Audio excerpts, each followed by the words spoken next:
¿Qué es esto de la velocidad de sedimentación? La velocidad de sedimentación, esto es una cosa pues, de lo más sencillo. Esto es como el mecanismo del chupete, es tremendamente sencillo.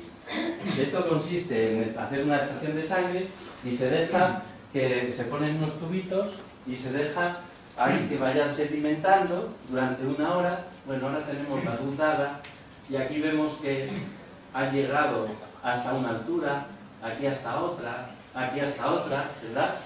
Entonces, pues lo que se mide con la velocidad es que, como quiera que los glóbulos rojos tienden a agruparse, pues se mide la altura de la columna al cabo de una hora. Y esa es la que se llama la velocidad. Pues la velocidad es 15, o es 20, o es 35.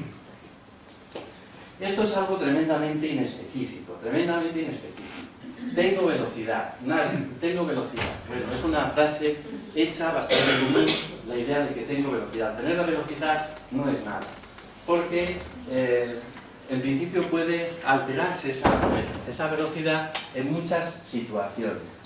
En general, como digo, lo que están diciendo es que los glóbulos rojos tienden a agruparse.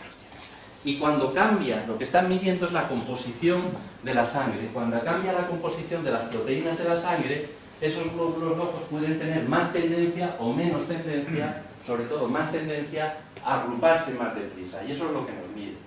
Es una prueba muy específica. Aumenta en muchas situaciones que no son enfermedades autoinmunes. Sobre todo aumenta en inflamaciones o infecciones de cualquier tipo. Pero sobre todo aumenta con la edad. Es decir, la edad es la principal causa de tener una velocidad alta, pero no pasa nada, es normal, lo normal es que con la edad suba. Pero aumenta también con la menstruación, o sea que es algo muy inespecífico. De tal manera que en principio puede ser en determinados casos un dato orientador, pero no es un dato que a nosotros nos preocupe demasiado en general. Entonces, ya digo que hay unos datos específicos, unos que pueden ser orientadores, y luego hay otros hallazgos en la analítica que tienen muchísimo interés. No tienen nada que ver con la enfermedad autoinmune, pero tienen mucho interés. Y vemos cómo está la glucosa, porque mucha gente puede tener una diabetes y no saberlo. Vemos cómo está el colesterol, es muy importante, porque todas estas enfermedades autoinmunes cada vez se sabe más que tienen tendencia a producir una arteriosclerosis precoz. Una arteriosclerosis que es el depósito de calcio en las arterias, que se produce en toda la población, pero que en los pacientes de enfermedades autoinmunes tiende a producirse un poquito antes que en la población general. Entonces el colesterol nos preocupa bastante y tenemos que ver cómo está para intentar controlar. Vemos otros parámetros, como puede ser la creatinina, y vemos la función renal, por ver si hay una insuficiencia renal o hay algún dato importante. Hay muchísimos parámetros que, como digo, son generales y nos permite valorar al enfermo como un todo. El enfermo puede tener un lupus o puede tener una vasculitis, pero luego a lo mejor tiene también diabetes, o tiene hipercolesterolemia, o tiene hipertensión, y entonces todo eso va a influir en el tratamiento del paciente. Eso en el diagnóstico. En el seguimiento nos pasa un poco lo mismo. En el seguimiento tendríamos hallazgos específicos y otros hallazgos. Es decir, ya hemos llegado a un diagnóstico del paciente que vino a la consulta. Y efectivamente creemos que tiene una enfermedad nuestra, una enfermedad autoinmune, y ahora hacemos el seguimiento. Bueno, pues entonces en ese seguimiento nosotros también le pedimos analítica. Y en esa analítica, una vez más, nos fijamos tanto en los hallazgos específicos como en otros hallazgos. Los autoanticuerpos que he dicho antes, que tienen mucha utilidad o bastante utilidad en el diagnóstico, en general en el seguimiento tienen menos utilidad. Tienen utilidad en los pacientes con lupus la presencia de anti-DNA de doble cadena, por ejemplo, que nos gusta que se negativice. Eso sí tiene utilidad.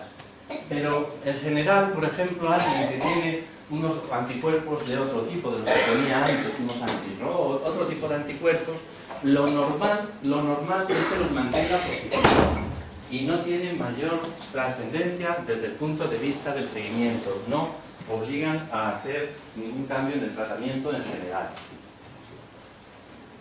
En el lupus también tiene importancia el complemento, Y también nos gusta ver que el complemento, que son unas proteínas de la sangre, que de alguna manera tienen que ver con los anticuerpos, porque se activan por la producción de sus anticuerpos, pues también nos gusta ver que se normaliza, y es un buen dato cuando está normal.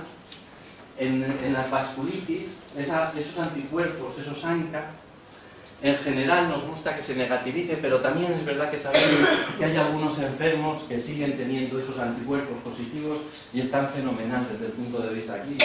Entonces, cuando lo sabemos, pues no nos preocupa, porque en ese tipo de enfermos sabemos que no nos están diciendo nada. En algunos sí tiene que ver con la actividad.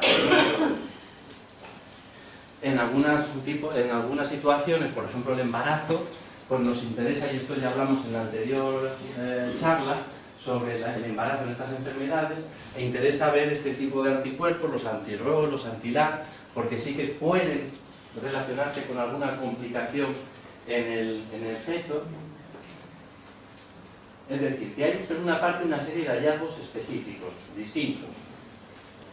Pero luego, en el seguimiento, hay muchísimos hallazgos inespecíficos que van a tener muchísima importancia.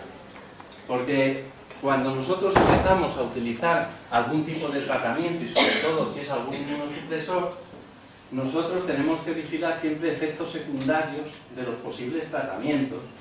Y entonces, pues es muy importante ver si se produce una anemia, si bajan los leucocitos, y eso, o en alguien que está con metotrexate, si suben las transaminasas, todo eso es muy importante. Entonces todo eso lo valoramos. Y también vigilamos, pues porque, bueno, pues alguien que tenga un lupus, pues no nos haga una afectación del riñón, y le hacemos analítica de orina, que tenemos cada 3 meses, o cada 4, o cada 6, dependiendo del tipo de enfermedad. Es decir, que no son hallazgos específicos, pero nos pueden orientar sobre la actividad de esa enfermedad.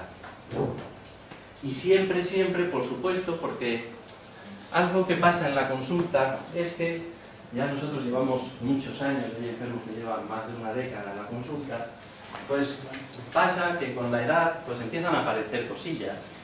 Y el que no tenía azúcar, porque no tenía azúcar cuando vino a la consulta con 40 y tantos años, pues con 60 años ya tiene azúcar. El que no tenía colesterol tiene colesterol, el que no tenía ácido úrico empieza a tener ácido úrico, pero eso porque nos pasa todo ya como fruto del paso de los años, ¿no? Y todo ese tipo de cosas también lo vamos mirando, y ustedes saben que en la consulta dedicamos un tiempo también para todos esos aspectos. Bueno, pues el caso es que yo no quería extenderme más, porque luego vamos a dejar las preguntas luego, porque ahora para que yo pueda terminar para después, ¿no? Entonces, yo lo que quería insistir es que las pruebas de laboratorio son una ayuda, son importantísimas, son fundamentales, pero son una ayuda. Que de verdad que lo que a nosotros nos preocupa más es la historia clínica. Cuando nosotros llega un enfermo y vemos cómo entra por la puerta, ya solamente en la cara estamos viendo en general cómo se encuentra. Y ese dato, si vemos una buena cara, es más importante que la analítica. Eso es muy importante. Y además, siempre, siempre, siempre, aunque si pasa todo lo contrario, que la analítica está perfecta, pero que al enfermo lo vemos muy mal, pues actuamos lo mismo, me explico. Actuamos por lo que nos sugiere ese aspecto, esa historia clínica del enfermo. Y que sin sentido común, las pruebas pueden ser un peligro en vez de una ayuda. Yo siempre recuerdo una enferma, en la consulta, yo siempre le decía que era la enferma atrapada en el hospital.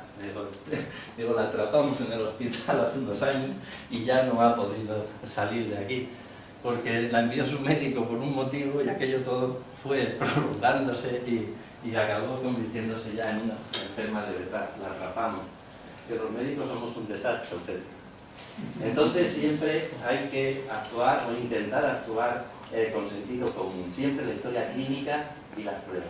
Y ya está. Yo solamente eso, luego pues podemos hablar todo lo